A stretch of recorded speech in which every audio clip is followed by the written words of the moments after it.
Hello everyone, this is Dr. Hopkins with our next video in our series for Chem 106. Sticking with our acid-base theme, today we're going to deal with multiprotic or polyprotic acids. So what do we do if we have multiple acidic hydrogens? So for example, something like carbonic acid has two acidic hydrogens, so you have the H2. So how do we deal with it? And they're both weak because obviously carbonic acid is not one of our strong acids. So basically there are two Kas and we're going to deal with them one at a time. So the first proton that comes off always has the largest Ka.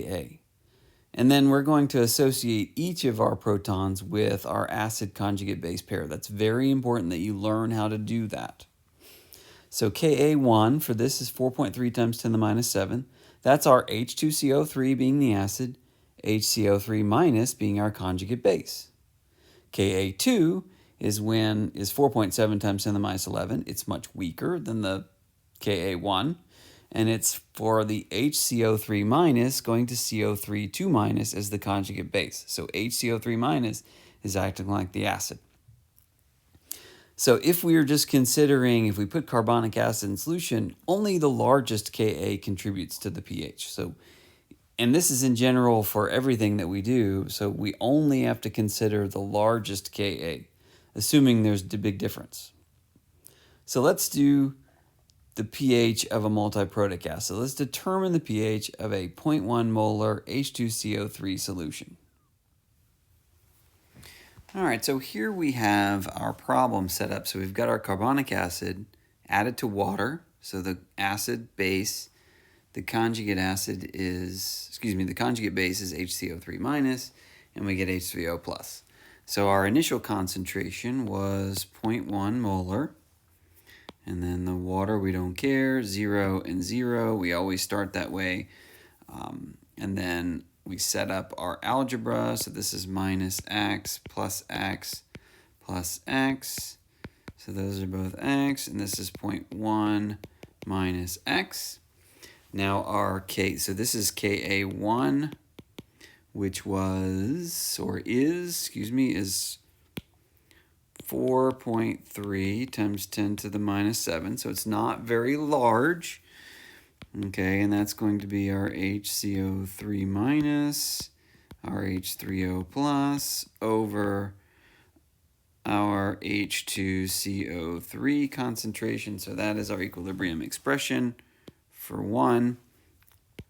So the x's translate, and then this is here. Now we're going to, once again, because 10 to the minus 7 versus 0.1, so let's assume x is small compared to 0.1, and actually much smaller. So we will plug in 4.3 times 10 to the minus 7 equals x squared over 0.1. Now we have a pretty simple quadratic, and we solve for x, which is going to be 2.07 or 2.1 times 10 to the minus 4. That's x. That's going to be, that's our H3O plus concentration. We can also translate that into pH, which is what we're looking for, pH of 3.68. So it's acidic. It was carbonic acid. It was supposed to be acidic. But I do want to point out something else, that this is the concentration of HCO3 minus. So 2.1 times 10 to the minus 4. Now remember the Ka2, so if this were to act like an acid, it was something like 10 to the minus 11. We would start with initial concentration of 0.0002. So it really wouldn't affect. So no change in pH from that. So now we've solved this for the initial proton, so the multiprotic, so the H2CO3. What happens if we have a salt of a multiprotic? Okay, so here this is actually quite tricky compared to monoprotic acid salts. But we need to compare equilibrium constants to figure out, because it can act like an acid or a base. So we need to compare the equilibrium constants. So let's take an example, and we're going to stick with our carbonic acid. So we're going to use HCO3 or bicarbonate. We're going to figure out if it's a base or an acid. So if it were an acid, the pairing, the conjugate base, the acid conjugate base pair is the Ka2, and that's 4.7 times 10 to the minus 11. So we'll keep that. So if it acts that way, that would be its equilibrium constant. If it were a base, then HCO3 minus is the base. The conjugate acid is H2CO3. Okay, so now we're going to have to use Kw to figure out our Kb. But we're going to use Ka1 because that's the pairing, that's the pairing associated with H2CO3, HCO3 minus. And so if we put in our numbers, we get 2.33 times 10 to the minus 8. So in this case, Kb1 is greater than Ka2. The largest K always wins. So HCO3 minus is a better base than it is an acid. So it'll act like an acid, or base, excuse me. And if we had just CO3, 2 minus, here there's no choice because it doesn't have a proton. It can't act like an acid, so it has to be a base. So you'd have a Kb2 for that one. So let's determine the pH of a 0.1 molar sodium bicarbonate solution, or sodium HCO3 solution. So the first thing we need to remember is that sodium plus, that's a spectator. It's not going to affect our pH. And that HCO3 minus is a base with the conjugate acid that's H2CO3. It's very important that you learn your conjugate acid base pairs. So here we have our problem set up. We've got our HCO3 minus. We've gotten rid of sodium. We don't even have that written in here. So it's going to act like a base. H2O will act like an acid. This is H2CO3, so our carbonic acid, the conjugate acid to HCO3 minus is a base. And then OH minus is our conjugate base of H2O. So we're, once again, going to use 0.1. Seems to be a nice, easy concentration. 0 and 0. Initially, we set up our math, plus x, and so we're left with x, and then 0.1 minus x. So our Kb1, if you remember, is 2.33 times 10 to the minus 8.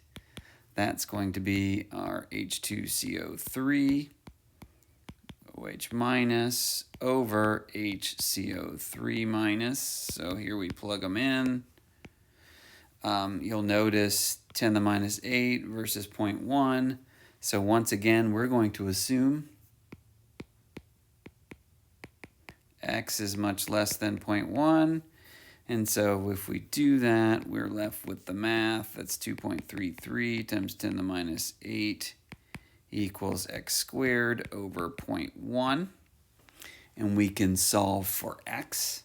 So x in this case is 4.83 times 10 to the minus 5. That's our OH minus concentration. Remember, we want to figure out the pH, and the pH is just the 14. pH is 14 minus POH, which in this case is going to be 9.68. So it is indeed a base.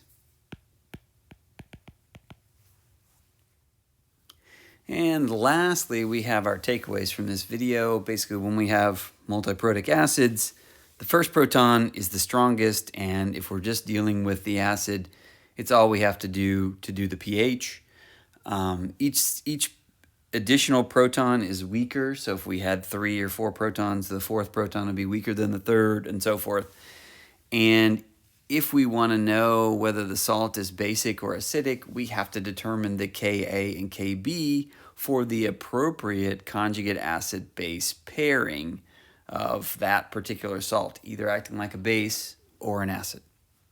So until next time.